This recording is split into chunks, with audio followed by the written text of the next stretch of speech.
Initially, just in stories with friends and family about buying homes. It sounded like such a complicated process when I talked with people about it and how to get a mortgage and qualifying and down payment. The whole process about buying a house seemed insurmountable. It seemed like it was daunting. But once I got in touch with the folks at MainStreet, then what I started to see was no, it didn't have to be that way. That there was somebody who could take this process that was complicated, but they could simplify it for me. And they did simplify it for me.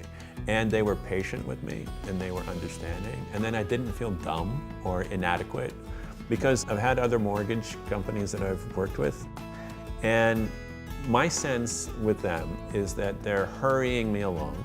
They want to get this thing done. They're not patient with understanding my perspective, my feelings, where I'm at. And so I felt pushed by other people. And I never felt pushed by the folks at MainStreet. Hi, my name is John Millette, and I'm here with my client Scott Shearer, who's been kind enough to take a few minutes and talk to us and share his thoughts about the essence of homeownership. So to me, the difference between renting and buying is like the difference between being kind of floating versus being planted. I had the experience of renting for most of my adult life. 20-some years I rented. And then the opportunity came when I was in my early 40s to buy my first house. And I happened to be on the same street where I was renting. And when I finally plunked down the money and put together the mortgage and was able to buy a place, I felt different. I felt different being on the same street that I've been on for 20 years. I felt like I was rooted there in a way that I hadn't been rooted while I was renting.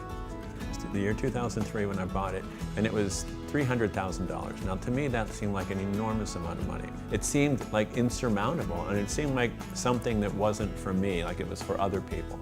Other people could own homes, other people could buy homes, but for me, I had not seen myself that way. I hadn't seen myself as somebody who could own a home. Part of what brought me to the realization was to get over that emotional piece of it, was looking at how financially smart it was for me to buy. Look at the numbers, look at what good financial sense it made for me, look at the deduction that I was going to get interest-wise, look at the appreciation. Southern California property was appreciating, and so the financial side of the argument helped me convince the emotional side of myself that I needed to take this action.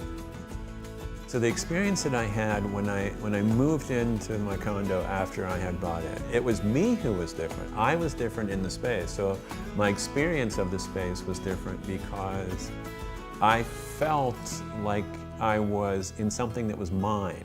So now these were my walls. They weren't just walls, they were my walls.